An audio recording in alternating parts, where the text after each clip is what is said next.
Hi, everybody from Berea. The last day of school, the last day of training camp for the Browns, and they're on their way now as they get set for Game 3 of the preseason on Friday night at Raymond James Stadium against the Tampa Bay Buccaneers. Interesting day at training camp, always. I mean, it's always interesting around Baker Mayfield. Mayfield discussing with the media after practice today the situation with the GQ article and the quote in that article where he kind of laughed and couldn't believe that the Giants drafted Daniel Jones out of Duke with the number 6 overall pick. He cleaned that up today, saying the quote wasn't accurate, that it was taken out of context, that he had text messaged Daniel Jones to go over the situation and explain his side of the thing. He was really talking about how they misevaluate quarterbacks. They misevaluated him when everybody said he didn't deserve to be the number 1 overall pick. He also went to some Giant teammates of Jones who Baker Mayfield knows. Saquon Barkley, the running back, Sterling Shepard, the wide receiver.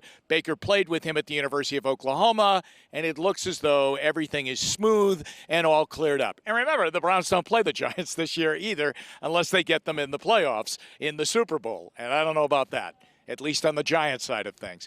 Now, interesting day in Camp 2.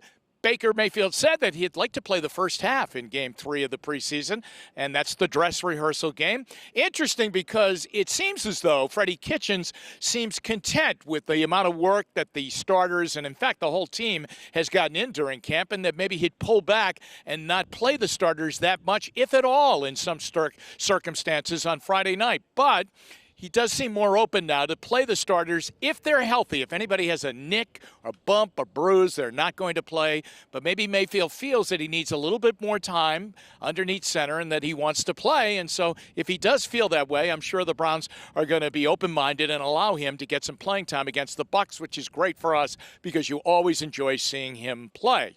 The Browns also brought in Braxton Miller, the former Ohio State quarterback turned wide receiver once he got to the NFL. He's in camp. Now, I wouldn't read too much into this, and here's why. The Browns have a number of injuries at wide receiver of guys that are not going to be able to go. DJ Montgomery, who's had a couple of good games. He had a great game in Indy on Saturday, but he's down with an injury right now. Ishmael Hyman is down with a concussion. Antonio Callaway has that high ankle sprain. So really, with Beckham and Landry not going to play again on Friday, the Browns need some bodies at wide receiver. If you're going to play, you need some wide receivers. And so that's why I think that they are bringing in a guy like Braxton Miller and giving him the opportunity to get not only a look from the Browns, but maybe other teams around the NFL.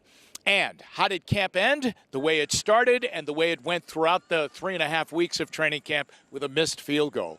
The Browns once again having problems with their kickers. That's been a problem. It's been at the top of the list since training camp opened, and now it's getting close to the start of the regular season. Watch the kicker Cairo Santos on Friday night, the second kicker for the Buccaneers. They drafted a rookie out of Utah, Matt Gay, in the 5th round, who appears to be the guy that's going to win the job there. He's got a 55-yarder in their first game against Pittsburgh and a 48-yarder to win the game last week against Miami. So he seems to have the job. Santos has been around the NFL and with John Dorsey in Kansas City, and the Browns might be wise to take a good hard look at him or anybody else, and there are kickers out there, but it's easier said than done to get the guy that you want. But that kicking situation has gotten no better. But camp is over. A good camp all the way around, a long camp, a physical camp, a success, a check mark for Freddie Kitchens in his first year as the head coach of the Browns. Thanks for stopping by WKYC.com.